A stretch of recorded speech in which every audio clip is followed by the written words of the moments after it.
नमस्कार दोस्तों, कैसे हैं आप लोग। उम्मीद करता हूं आप लोग बहुत अच्छे होंगे और आपकी तैयारी बहुत अच्छे से चल रही होगी। जैसे कि आपको पता है कि उत्तर प्रदेश का सेशन प्रतिदिन शाम को 7 बजे आता है और आज जो हम सेशन लेकर आए हैं बहुत इंपॉर्टेंट सेशन है, क्योंकि आज 43वीं क्लास है, यानी 43 क्लास है हमारी। और उत्तर प्रदेश में आज जो हमारा टॉपिक है वो बहुत अहम टॉपिक है, जिसका नाम है प्रमुख व्यक्ति। यानी क्या है हमारे यहाँ पर प्रमुख व्यक्ति। और प्रमुख व्यक्ति कौन से होने चाहिए? वो या तो आपके राजनीतिक व्यक्ति हों, ठीक है, दार्शनिक हों, या फिर आपके ऐसा मान चलिए ऐतिहासिक हों। तो सारे बात करते हैं। 43वीं क्लास है हमारी और सभी परीक्षाओं को नज़र में रखते हुए ये हमने क्लास शुरू की है। ठीक है, तो शुरू करते हैं अपना सेशन और यहाँ से जो है हम आगे बढ़ते हैं। जैसे कि आपको पता है कि ऐतिहासिक व्यक्तित्व के रूप में हम सबसे पहले जो पढ़ते हैं वो किसे पढ़ते हैं? गौतम बुद्ध जी को पढ़ते हैं ऐतिहासिक नेतृत्व के रूप में, गौतम जी। तो ये सारे क्या है, अभी ये सब जो है ना यूपी से संबंधित व्यक्ति हैं, यूपी से संबंधित व्यक्ति। ठीक है, अब आपको आज पता चलेगा कितने ऐसे व्यक्ति हैं जो यूपी से संबंध रखते हैं, तो उसी के अनुसार जो है आपको ये करना है। जैसे हम सबसे पहले बात करते हैं महात्मा बुद्ध की। इन सबको सब जानते होंगे क्या है ये? बौद्ध धर्म के जो क्या थे, प्रवर्तक थे महात्मा बुद्ध। तो ये वाली बात आपको याद होनी चाहिए। ठीक है, इनका जन्म जो था वो सिद्धार्थनगर, ठीक है, जिले के कहाँ पर? लुम्बिनी, यानी कि लुम्बिनी स्थान। और कब हुआ था? 563 BC में इनके जन्म हुआ था। ठीक है, इन्होंने 29 वर्ष की आयु में गृह त्याग दिया था और 35 वर्ष की आयु में बोध गया में उन्हें ज्ञान की प्राप्ति हुई थी, पीपल वृक्ष के नीचे। उन्होंने अपना पहला उपदेश सारनाथ में ऋषिपत्तम में दिया था, जिसे धर्म चक्र परिवर्तन कहा गया था। 483 ईसा पूर्व को 80 वर्ष की उम्र में अवस्था में उनका महानिर्माण कुशीनगर यानी कुशीनगर में हो गया था। तो पहली बात तो आपको ये याद रखनी है कि इनसे इम्पोर्टेंट बात कौन कौन थी। महात्मा बुद्ध से सबसे पहले कि किस धर्म के प्रवर्तक थे? तो बौद्ध धर्म के प्रवर्तक थे। इनका नाम, बचपन का नाम जो था वो क्या था? इनके बचपन का नाम जो था क्या था? तो ये बचपन का नाम भी आया था इनका महात्मा बुद्ध का। ठीक है, क्या नाम था? सिद्धार्थ। महात्मा बुद्ध का क्या नाम था? सिद्धार्थ नाम था। ठीक है, और सिद्धार्थ नगर में ही इनका जन्म हुआ था, जिले में। और लुम्बिनी नामक स्थान ये कहाँ पर है? ये बिहार में है। कहाँ पर है ये? बिहार में। आपको इतना याद रखना है। ठीक है, बिहार में है। ठीक है, और 563 BC यानी 563 BC को इनका जन्म हुआ था। ठीक है, अगर हम बात करते हैं 29 वर्ष की अवस्था में जो है इन्होंने अपना गृह त्याग दिया था। यानी कि कहने का मतलब ये है कि ये 35 वर्ष यानी कि 6 साल की तपस्या के बाद, 6 वर्षों की तपस्या के बाद जो है इन्हें ज्ञान की प्राप्ति हुई थी। ठीक है, और कहाँ पर? बोध गया में। और पीपल वृक्ष के नीचे हुई थी। किस वृक्ष के नीचे? पीपल वृक्ष के नीचे। ठीक है, पीपल वृक्ष के नीचे हुई थी। बहुत बड़ा जीवन परिचय है। कहाँ तक याद करूँगा मैं? मुख्य बातें जो आपको संबंध हो जाए तो उनसे 1-2 बात पता होनी चाहिए। ठीक है, अब ये शशांक ने इस वृक्ष को जो कटवाया था। ठीक है, इस वृक्ष को किसने कटवाया था? शशांक ने कटवाया था। इन्होंने अपना पहला उपदेश जो है सारनाथ में दिया गया था। इसे कहते हैं धर्म चक्र परावर्तन। इसे नाम दिया गया था धर्म चक्र परावर्तन। ठीक है, और कौन सी भाषा में दिया था?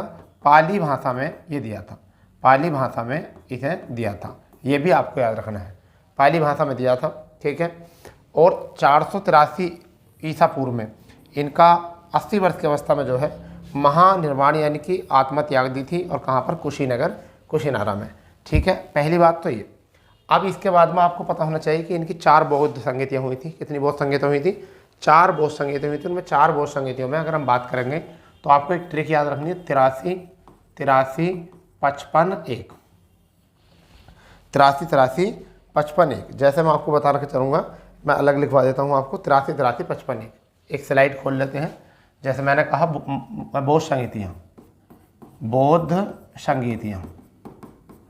बौद्ध संगीतियाँ। ठीक है भाई, अब यहाँ पर एक ट्रिक है इसकी, वो ट्रिक आप याद रखेंगे। ट्रिक है बेटा क्या? 83 55 1। ये तो पहली जो हुई थी बौद्ध संगीति वो हुई थी 483 BC को। 483 BC को हुई थी। और दूसरी जो हुई थी वो कहाँ पर कब हुई थी? 383 BC को हुई थी। तीसरी जो हुई थी वो कोई कितनी हुई थी, 255 या 47 BC को हुई थी। ठीक है, फिर आपकी चौथी जो थी वो हुई थी पहली सदी को, पहली एडी को हुई थी। ठीक है, अब कहाँ पर हुई थी, तो देखिए मैं आपको बताऊँ, राजकरा गृह में, राज किया गृह में। ठीक है, इस तरीके से। तो सबसे पहले कहाँ पर हुई थी, अगर हम बात करें तो राज किया वैशाली में, राज किया वैशाली ने, तो राजगृह, ठीक है, राज किया वैशाली ने, पुत्र गया वन में। ठीक है, राज किया वैशाली, तो दूसरी हुई थी वैशाली। ठीक है, फिर हुई थी पुत्र यानी कि पाटलिपुत्र,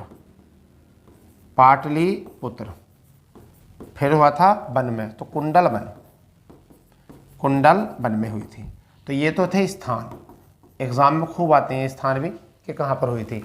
तो राजगृह, वैशाली और पाटलिपुत्र, कुंडल वन। ठीक है, कब कब और किस किसने, तो सबसे पहले किसने की थी, कालाशोक। सबसे पहले किसने की थी, अजातशत्रु, फिर कालाशोक, फिर कनिष्क, फिर अशोक, फिर क्या है, अशोक, फिर कनिष्क। ठीक है, कनिष्क ने। अरे बात समझो, तो ये भी एग्ज़ाम में खूब पूछे जाते हैं, ये स्थान भी एग्ज़ाम में खूब पूछे जाते हैं इनके, और ये स्थान भी एग्ज़ाम में खूब पूछे जाते हैं। समझ गए नहीं। तो यहाँ पर पहली जो करी थी वो किसने की थी, महाकश्यप ने। ठीक है, फिर किसने की थी, तीसरी तो की थी मोगलीपुत्र तिस ने, मोगलीपुत्र तिस ने की थी। ठीक है, और आपकी जो हुई थी वो किस में हुई थी, जैसे कि हमारी दूसरी हुई थी 83 में, तो किसने, शुभकामी कब था, 83 55 तो आ जाएगा शुभगामी, क्या आ जाएगा, शुभकामी। ठीक है, शुभकामी। फिर आपका आएगा 83 55 1, तो कौन सा आ जाएगा, 55 में आ जाएगा वसुमित्र, कौन आ जाएगा, वसुमित्र। तो ये हो गए आपके अध्यक्ष, तो ये आ चुके हैं अध्यक्ष, और ये आ चुके हैं राजा। ठीक है, राजा आ चुके हैं। अब बात आती है अजातशत्रु किस धर्म से थे, अगर आपका किस वंश से थे, तो अजातशत्रु जो थे हर्यक वंश से थे। मैं आपको लिख देता हूँ कौन से थे, यहाँ लिख देता हूँ, हर्यक वंश से थे। किस वंश से थे, हर्यक वंश से थे। कालाशोक जो थे वो किस वंश से थे, ये आपको पता होना चाहिए, कालाशोक किस वंश से थे, ये कई बार एग्जाम में आया भी है। तो किससे थे, शिशुनाग से। किससे थे, शिशुनाग वंश से थे। अशोक जो थे वो किससे थे, आपको इनके बारे में पता होना चाहिए, अशोक मौर्य वंश से थे। किससे थे, मौर्य वंश से। ठीक है भैया। कनिष्क जो थे वो किससे थे, कुषाण वंश से थे, कुषाण वंश। तो ये भी आपने पता कर लिया है। तो ये हो गई आपकी ट्रिक, यानी कि राज किया वैशाली ने पुत्र गया वन में, तो ये ट्रिक हो गई। ठीक है, ये आपकी ट्रिक हो गई भैया। तो देखिए क्या है, पहली है 83 55 1, तो 483 राजगृह में, 383 वैशाली में, 55 255 पाटलिपुत्र, और ये आपकी हो जाएगी। फिर अजातशत्रु किस वंश से थे, हर्यक वंश से थे। कालाशोक किस वंश से थे, शिशुनाग वंश से थे। अशोक मौर्य वंश से थे। कनिष्क जो थे कुषाण वंश से थे। पहले महाकश्यप थे, कौन थे, महाकश्यप। ठीक है, फिर थे शुभकामी। ठीक है, मोगलीपुत्र तिस और वसुमित्र। ठीक है भैया, कर लो इसको फुर्ती से नोट करो इसको, फुर्ती से। ठीक है, फुर्ती से नोट कर लो, यहाँ से याद होना चाहिए आपको। ठीक है, बिल्कुल फुर्ती से। अब यहाँ से एक क्वेश्चन ये हो रहा सकता है, नोट कर लिया हो तो, कि पहली बौद्ध संगति क्या हुआ था। पहली बौद्ध संगति में क्या हुआ था, क्वेश्चन आता है। तो महाकश्यप ने जो है क्या है, सुत्त पिटक और विनय पिटक का संकलन किया था अलग अलग। सूत्र पिटक और विनय पिटक का जो संकलन किया था वो क्या था, अलग अलग किया था। ठीक है, अब यहाँ पर क्या गया था, बौद्धिक उपदेश दिए गए थे। क्या दिए गए थे? बौद्धिक उपदेश, बौद्धिक उपदेश दिए गए थे। ठीक है, बौद्धिक उपदेश। तीसरे में क्या हुआ था? अभिधम पिटक। क्या हुआ था? अभिधम पिटक, अभिधम पिटक की रचना हुई थी। 3 पिटक होते हैं, तो एक तो आपका सुत पिटक, विनय पिटक, तो ये तो हो गया था पहली बोध संगीति में। बौद्धिक उपदेश दिए गए थे। तीसरे में क्या हुआ था? अभिधम पिटक की रचना हुई थी। और चौथी में क्या हुआ था? हीनयान और महायान। हीनयान और महायान में ये शाखा में बैठा था।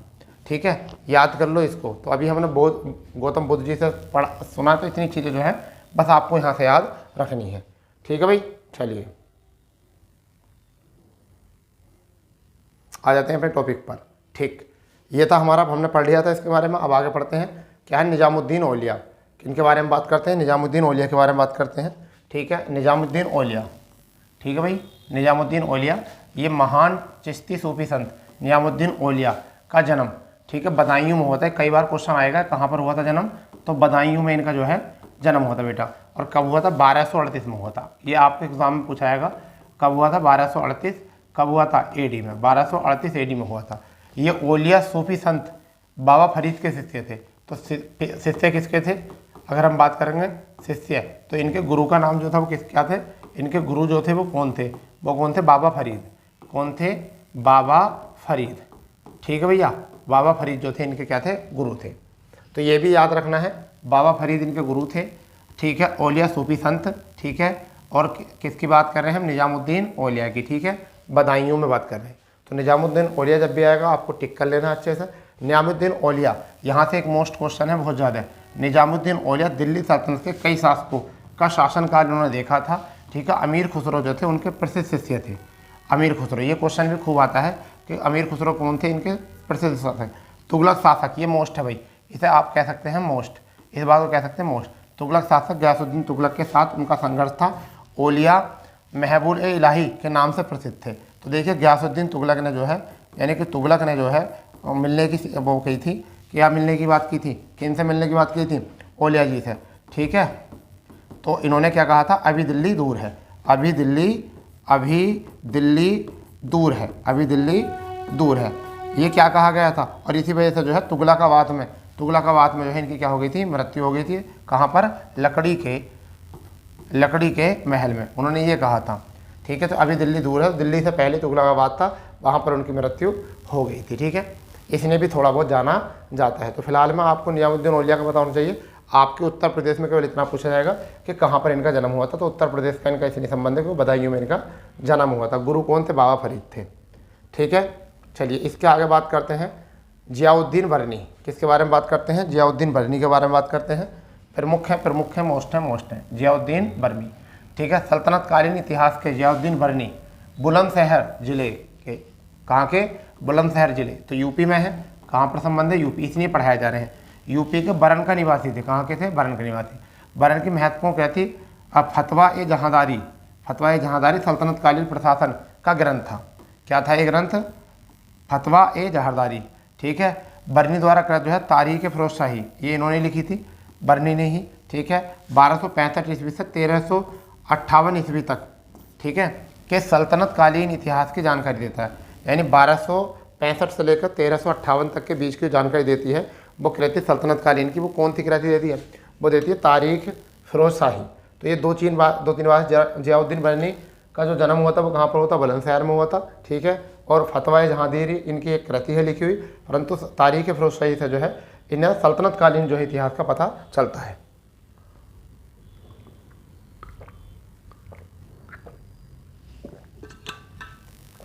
ठीक है भाई, चलिए अब बात करते हैं अगले, वो है टोडरमल। अकबर के रत्नों में शामिल, अकबर के नवरत्नों में शामिल। और कौन थे ये कौन थे? ये टोडरमल जो थे अकबर के यहाँ पर प्रधानमंत्री पद पर थे। क्या थे? राजस्व व्यवस्था देखते थे, राजस्व व्यवस्था देखते थे। राजस्व मंत्री थे, राजस्व मंत्री कह सकते हैं। राजस्व मंत्री का मतलब प्रधानमंत्री थे, ये भी हम इसे बोल सकते हैं। चलिए टोडरमल का जो जन्म हुआ था वो कहाँ पर हुआ था? सीतापुर जिले में हुआ था। और सीतापुर जिले का गांव है लहरपुर, वहाँ पर हुआ था ये। ठीक है। उनकी राजस्व व्यवस्था से प्रभावित होकर अकबर ने उन्हें क्या बना दिया था? प्रधानमंत्री बना दिया था। ठीक है। टोडरमल ने दहसाला बंदोबस्त, ठीक है, वस्त्र व्यवस्था, भू व्यवस्था, नबी स्वरूप प्रदान किया था सबको। यानी कि दहसाला, ठीक है, बंदोबस्त व्यवस्था, ये भी आता है, बंदोबस्त व्यवस्था। ठीक है, ये वाला क्वेश्चन खूब आता है। बंदोबस्त व्यवस्था किसने लागू की थी? तो किसने की थी? टोडरमल ने लागू की थी। तो मेरे प्यारे बच्चों, इसको जो है ना आप नोट कर लो अच्छे से, इसको नोट कर लो, क्योंकि ये चीज़ें जो है ना बहुत अहम चीज़ें हैं आपके लिए बहुत अहम चीज़ें हैं, बहुत ही इंपॉर्टेंट चीज़ें हैं ये आपके लिए। समझ गए प्यारे बच्चों? चलिए बीरबल की बात करते हैं। अब जो हम बात करेंगे बीरबल के बारे में बात करेंगे। ठीक है, थोड़े सा जो है ना इसको बड़ा कर लेते हैं। ठीक, बीरबल, तो बीरबल की बात करने वाले हैं। बीरबल का जन्म जो है जालौन में हुआ था। कहाँ पर हुआ था? जालौन में हुआ था बेटा। कहाँ पर? जालौन में।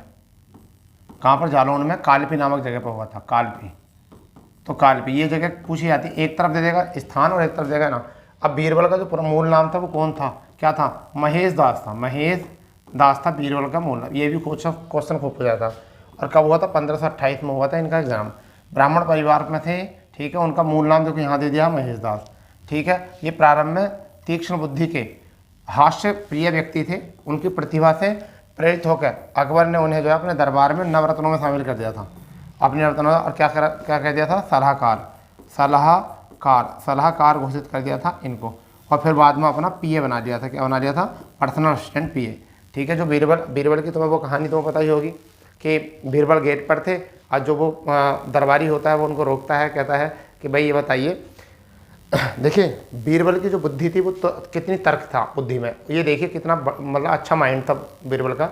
उसका पता चलता है जब आपने कहानी देखी होगी या सुनी होगी कि जब बीरबल को दरबार में मिलने के लिए अकबर बुलाते हैं, तो जब वह बीरबल दरबार में पहुंचते हैं तो जो आपका संतरी होता है वो उन्हें रोकता है, कहते हैं आपको जो है अंदर प्रवेश जाने की अनुमति नहीं है। तो कहते हैं मुझे राजा ने जो है खुश होकर जो है मिलने के लिए बुलवाया है और मुझे बुलवाया। तो उन्होंने कहा अगर राजा ने बुलवाया है, ठीक है, तो आपको जो भी इनाम मिलेगा वो उसका जो है आधा हिस्सा जो है आप हमें दोगे। कह रहे ठीक है, चलिए वो भी अच्छी बात है। अब वो जब जाते हैं बीरबल अकबर से, तो अकबर से वो मुलाकात करते, कहते हैं हाँ जी बीरबल, तो कहते हैं हम आपकी जो तर्क बुद्धि है उससे बहुत प्रसन्न हुए, आप मांगो, क्या मांगना है आपको? तो उन्होंने कहा ठीक है मुझे 100 कोड़े चाहिए, मुझे 100 कोड़े चाहिए। तो उन्होंने कहा ये ऐसी मांग क्यों आपकी? तो सभी मंत्री जो थे उन्होंने कहा कि आज जो भी तुम्हें मांगना है मांग लो, बादशाह सलामत जो है आपको सब कुछ दे सकते हैं जो तुम्हारा मन हो। तो उन्होंने कहा मुझे कुछ नहीं चाहिए, बस मुझे 100 कोड़े चाहिए। तो उन्होंने कहा कि ठीक है तुम्हें 100 कोड़े दिए जाते हैं। तो फिर बाद में पूछता है अकबर कि आप ये बताइए आपने जो 100 कोड़े मांगे हैं इसकी वजह क्या थी? तो उन्होंने कहा जैसे मैं दरबार में आ रहा था तब मुझे जो गेट पर खड़ा जो संतरी था उसने कहा था जो भी राजा से मिलेगा उसका जो है आधा मुझे मिलना चाहिए। इससे राजा जो है आग बबूला हो जाता है और कहता है उस संतरी को बुलाइए। ठीक है, उस संतरी को बुलाते हैं, वो कहते हैं कि हमने खुश होकर जो है बीरबल को जो मिलने वाला इनाम था वो सारा इनाम जो है हम आपको देना चाहते हैं। तो वो खुश हो जाता है कि जी हजूर, जी हजूर। कहते हैं खुश होने की ज़रूरत नहीं है।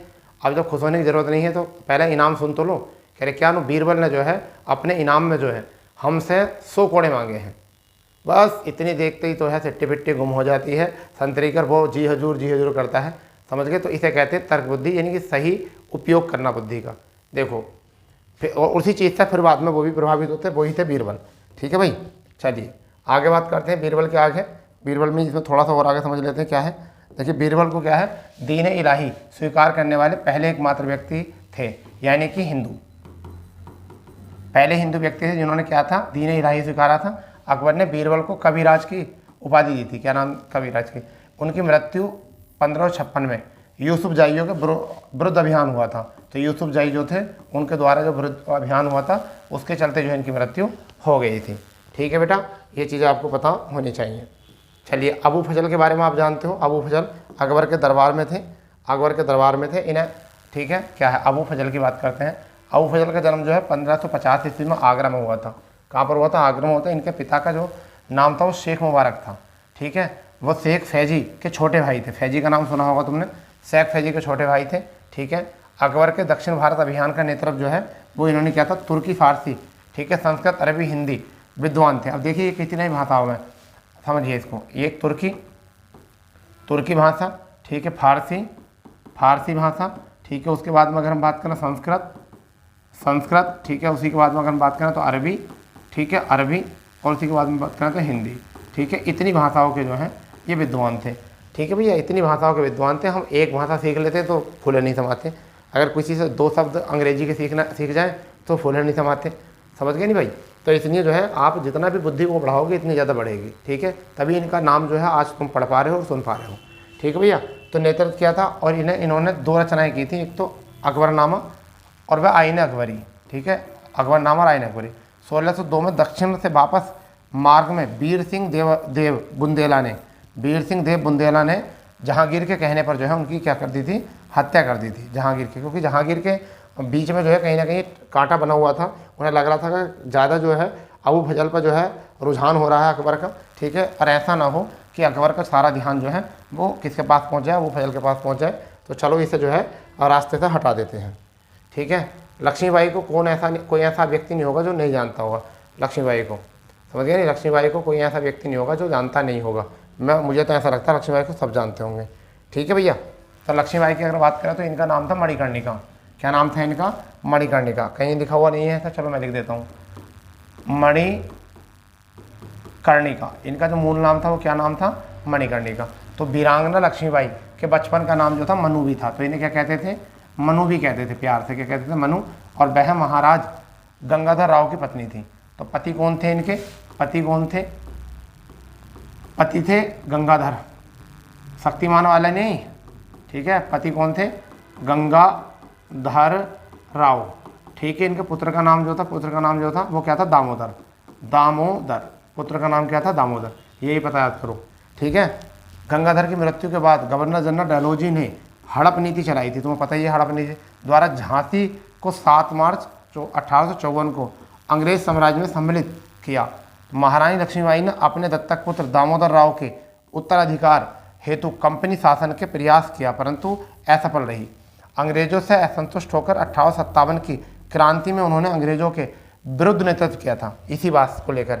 अगर ये बात नहीं होती लक्ष्मीबाई जो है झांसी से जो है 1857 क्रांति का नेतृत्व नहीं करती, मगर वो मतलब नाराज़ क्यों थी इस चीज़ को, क्योंकि जो डलहौजी की हड़प नीति थी उस चीज़ को लेकर जो है, हड़प नीति को लेकर जो है वो अंग्रेजों से वो हो गई थी, मतलब असफल हो गई थी उसमें। तो डलहौजी से जो था उनका क्या हो गया था, संघर्ष शुरू हो गया था। इसी बीच में जो है 18 जून 1858 में नेतृत्व करते हुए अंग्रेजी सेना के द्वारा जो है वीरांगना जो है वीरगति को प्राप्त हो गई थी, ठीक है भाई। तो ये बात थोड़ी सी याद रखनी है आपको। इनके साथ जो है इनके साथ जो तात्या टोपे ने भी नेतृत्व किया था। कानपुर के बाद में ये भागकर जो है नाना साहब के यहाँ से और कहाँ आ गए थे, यहाँ आ गए थे लक्ष्मीबाई की तरफ, झांसी। तो फिर झांसी में लक्ष्मीबाई से इन्होंने नेतृत्व किया था यहाँ पे। मंगल पांडे को सब लोग जानते होंगे इस टाइम पर, जिन्होंने 1857 क्रांति का बारे में सुना होगा।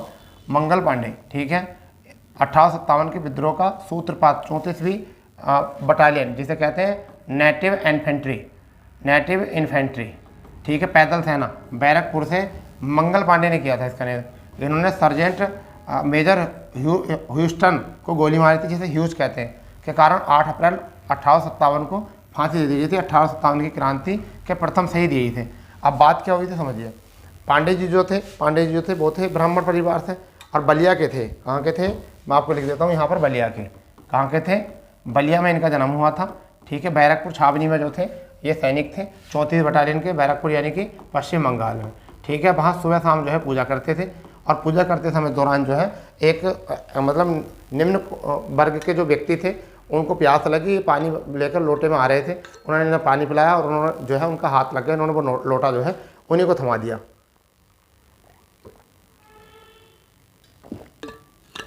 क्योंकि उस समय पर आर्टिकल 17 नहीं था। फिर उसके बाद में कहा ठीक है पानी जी लोटा दे दिया। अगली बार कहते क्या है, जब ये एक कारखाना बना तो उसमें चर्बी वाले कारतूस जो है बन रहे थे और यहाँ पर क्या था कि एक वो आई थी आपकी बेस ब्राउन नई राइफल आई थी, ठीक है। उस राइफल में जो है कारतूस ऐसे होते थे, जैसे मान के चलिए ये कारतूस है, ठीक है। अब इस कारतूस को जो ऊपर से काटना पड़ता था दांत से और जब उस राइफल में इस तरीके से भरना पड़ता था और उसको जब फायर करना पड़ता। अब ये मत सोचना कि इतनी देर में तो मार देते सब लोग, भाई वो अलग था, लोग क्रम से प्रैक्टिस में आ जाया करते थे, तो ऐसा था तो मुंह से काटना पड़ता था। तो एक अफवाह उड़ी कि जो कारतूस हैं वो हिंदुओं को हिंदुओं को मतलब पीड़ित करने के लिए गाय के बताए और मुस्लिमों को पीड़ित करने के लिए सुअर वाले बताए कि इनकी चर्बियों से युक्त होकर आ रहे हैं।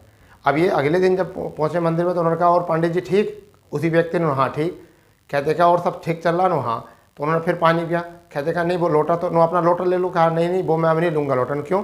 वो तो भ्रष्ट हो गया मेरा, ईमान भ्रष्ट। कह रहे काहे का ईमान भ्रष्ट? आप जो वो चला रहे हो कारतूस, वो तो चर्बी और चर्बी के कारतूस हैं, तो उस टाइम पर तो ईमान भ्रष्ट नहीं होता। इस चीज़ से जो है बहुत ज़्यादा परेशान हो गए। उन्होंने सोचा, फिर वो अपने मित्र अंग्रेज एक मित्र थे उनसे मिलने गए। उन्होंने कहा ऐसा कुछ नहीं है, परंतु एक बार जब वो किसानों के साथ गए तो जंगल में कुछ एक ऐसा कारखाना उन्होंने देखा और उस चीज़ से पीड़ित होकर जो है इन्होंने जो है वहाँ से विद्रोह कर दिया। जबकि 1857 विद्रोह का इसे तात्कालिक कारण कह सकते हैं। जबकि 1857 का विद्रोह जो था वो 31 मई को होना था। कब होना था? 31 मई को होना था। और 1857 क्रांति का विफलता होने का कारण भी यही था कि समय से पहले शुरू होना। ठीक है बेटा, तो ये था। आगे हम बात करते हैं आजीजन बेगम। ठीक है, किसकी बात कर रहे हैं? आजीजन बेगम की बात कर रहे हैं। कानपुर की नर्तकी आजीजन बेगम ने 1857 के विद्रोह में नाना साहब के आह्वान पर अंग्रेजों के विरुद्ध महिलाओं के संगठन किया था। यानी किसका? महिलाओं को इकट्ठा किया था, क्योंकि ये क्या थी? नर्तकी थी, यानी डांस करने वाली थी आजीजन बेगम जो है। और किसके कहने पर? नाना साहब के कहने पर। ठीक है, आजीवन को जब गिरफ्तार करके अंग्रेज कमांडर हेनरी हैवलॉक के समकक्ष लाया गया तो वह क्रांतिकारी अजीमुल्ला खां का पता बताने की शर्त पर उसे माफ़ी देने का वायदा किया। ठीक है, अजीजा ने ऐसा करने से स्पष्ट इनकार कर दिया और फलस्वरूप उसे जो है गोली मार दी गई। तो इनसे एक बात की, देखिए कितना अजय था। उन्होंने कहा था कि क्रांतिकारी हैं, अंग्रेजों ने कहा गया एक क्रांतिकारी हैं, पहले ऐसे ही करते थे। क्रांतिकारी हैं कौन? अजीमुल्ला खां। आप जो है इनको जो है बता दीजिए और फिर जो है हम आपको छोड़ देंगे। मगर वो उन्हें अपने देश प्रेम इतना था, आजीजन को इतना प्रेम था, उन्होंने कहा कि नहीं मर जाएंगे मगर हम पता नहीं बताएंगे। और फाइनली क्या हुआ? उनको गोली मार दी गई। ठीक है, और किसने गोली मारी थी? हेनरी हैवलॉक, जो कौन थे? कमांडर थे। ठीक है भैया, तो चलिए इससे आगे बात करते हैं। अब स्वतंत्रता सेनानियों के ऊपर बात कर लेते हैं। जो स्वतंत्रता सेनानी थे उनके ऊपर बात कर लेते हैं। ठीक है, जो भी स्वतंत्रता सेनानी थे, जैसे सबसे पहले बात करते हैं हम स्वतंत्रता सेनानी नाना साहब की। नाना साहब का प्रारंभिक नाम जो था धोंदू पंत था। ये मोस्ट है, ये खूब आता है, ये नाम ऐसे लिखा होता धोंदू पंत। ठीक है, धोंदू पंत इनका नाम था। इनका पालन पोषण जो था वो अंतिम मराठा पेशवा बाजीराव द्वितीय ने किया था। किसने किया था? बाजीराव द्वितीय ने इनका लालन पालन किया था। और ये अपने दत्तक पुत्र के रूप में बिठूर में किया था। कहाँ पर? दत्तक पुत्र के रूप में। दत्तक पुत्र के रूप में जो है वो कहाँ पर किया था? बिठूर। ठीक है भैया, बिठूर का। अंग्रेजों द्वारा पेशवा पद समाप्त किया जाने के असंतुष्ट नाना साहब, यानी कि असंतुष्ट कर दिया गया था अंग्रेजों ने, और 1857 के विद्रोह पर कानपुर का नेतृत्व किया था इन्होंने। ठीक है, एक तो इनका नाम आता है ये वाला, फिर दूसरा आता है धोंदू पंत। तात्या टोपे का नाम आता है, तात्या टोपे का भी नाम आता है, बहुत ज़्यादा इंपॉर्टेंट है ये भी। तात्या टोपे का नाम आता है, इंपॉर्टेंट है। तात्या टोपे नाना साहब की फौज के एक सेनापति थे। ये भी ठीक। 1857 के विद्रोह के दौरान बिठूर, झांसी, कालपी सभी स्थानों पर अपना द्रुत साहस व वीरता से अंग्रेजों की भयभीत कर दिया गया था इन्होंने। यानी कालपी में नेतृत्व किया, झांसी में लक्ष्मीबाई के साथ करा था, और बिठूर कानपुर में जो है किसके साथ? किसके साथ? नाना साहब के साथ किया था। ठीक है, नरवर के राजा मान सिंह ने धोखा देने से तात्या टोपे को 7 अप्रैल 1849 को गिरफ्तार कर लिया गया तथा 1800 को फांसी पर इन्हें चढ़ा दिया गया था। ठीक है, ये भी थोड़ा सा याद रखना है। ठीक है भाई,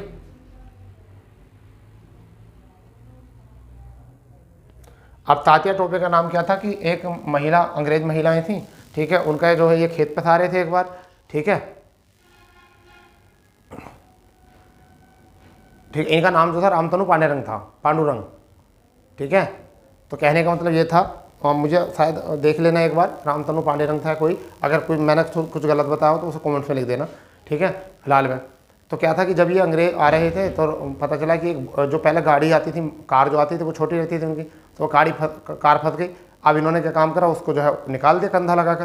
तो जो अंग्रेज महिला थी वो खुश होकर जो है उन्होंने अपना टोपा दे दिया। ठीक है, और टोपा देने के बाद जो है जब से सो रहा है तो टोपा ओढ़कर, खाना खा रहा तो टोपा ओढ़कर, टोपा तो तांतिया तो इसे कहते थे, तेज बोलता था बहुत, और टोपे नाम इसका पड़ गया था यहाँ से। ठीक है भाई, चलिए आगे बात करते हैं बेगम हजरत महल की। बेगम हजरत महल की बात करते हैं, इनके बारे में सब लोग जानते होंगे बेगम हजरत महल के। बेगम हजरत महल। अवध के अंतिम नवाब वाजिद अली शाह की विधवा बेगम हजरत महल ने 1857 का विद्रोह जो है अपने नाबालिग पुत्र बिरजिस कादिर के अवध के नवाब घोषित करने से लखनऊ का विद्रोह किया था। ठीक है, इनका एक पुत्र था, क्या नाम था उसका? बिरजिस कादिर। ठीक है, बिरजिस कादिर। ठीक है, बिरजिस कादिर। अब उसके ही उत्तराधिकार को बचाने के लिए उन्होंने लखनऊ का जो है क्या करा था? नेतृत्व किया था। करो इसे जल्दी नोट, जल्दी से नोट कर लो बेटा, फुर्ती से नोट कर लो इसको। ठीक है, पंडित दामोदर राय, मोतीलाल नेहरू, चंद्रशेखर आज़ाद, ठीक है, राम प्रसाद बिस्मिल, चित्तू पांडे, ठीक है, पंडित जवाहरलाल नेहरू, ठीक है, लाल बहादुर शास्त्री, मौलाना मोहम्मद अली। ठीक है, ये अब देखिए इसके आगे जो है हम सबसे पहले आप जो पढ़ने वाले हैं वो कौन पढ़ने वाले हैं? ठीक है, अब जो हम पढ़ेंगे वो पढ़ेंगे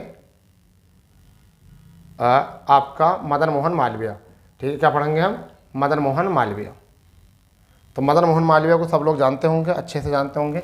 तो मदन मोहन मालवीय, ठीक है, पंडित मदन मोहन मालवीय का जन्म जो है कहाँ पर हुआ था? प्रयागराज में 27 दिसंबर 1861 में हुआ था। ठीक है, 1861 में हुआ था। शिक्षा प्राप्त के उपरांत वे शिक्षक बने तथा समाज सेवक भी बने। अब 1902 ईस्वी में संयुक्त प्रांत के विधान परिषद के लिए भी निर्वाचित हुए थे। ठीक है, और 1910 से लेकर 1920 तक ये केंद्रीय विधानसभा के सदस्य रहे थे। इन्होंने द्वितीय गोलमेज सम्मेलन में लंदन में जो आयोजित हुआ था उसमें भी भाग लिया था। ठीक है, देशभक्ति धर्म का अंग मानते थे और पिछड़ेपन के कारण जो है भारतीयों की निरक्षरता को मानते थे। ठीक है, अगर आगे बात करें इनकी, तो इनका उद्देश्य देखिए यहाँ पर क्या था? इनके उद्देश्य से ये समझिए, इन्हीं उद्देश्य से है बनारस हिंदू विश्वविद्यालय की जो है स्थापना की गई थी। ठीक है, 1946 में मालवीय ने। और किसके? एनी बेसेंट के सहयोग से और श्याम सुंदर दास के साथ। ठीक है, तो नाम याद रखना। तो दोस्तों आज की क्लास यहाँ रोकते हैं। कल की जो क्लास होगी हमारी वो कहाँ से होगी? मोतीलाल नेहरू से शुरू होगी। तो हम जो यहाँ पर कुछ व्यक्तियों के नाम बताए हैं, उनके स्थान, जन्म स्थान, क्या उनका संबंध था, सब अच्छे से याद करके रहना। क्योंकि हम ये वाली क्लास जो है केवल आधा घंटे की क्लास लेते हैं आपकी, क्योंकि ये यूपी की ज़्यादा बड़ी क्लास जो होती है फिर आपको समझने में दिक्कत आती है। ठीक है, इसलिए रिवीजन करने में फ़ायदा मिलेगा। छोटी क्लास रहती है, जल्दी से रिवीजन भी हो जाएगी, ज़्यादा टाइम नहीं लगता और आपका अच्छे से तैयार हो जाएगा। 2 बार वीडियो देख लो, आपका तैयार हो जाएगा। ठीक है बच्चा, तो चलिए मिलते हैं अगली क्लास में। जब तक के लिए जय हिंद, जय भारत, वंदे मातरम।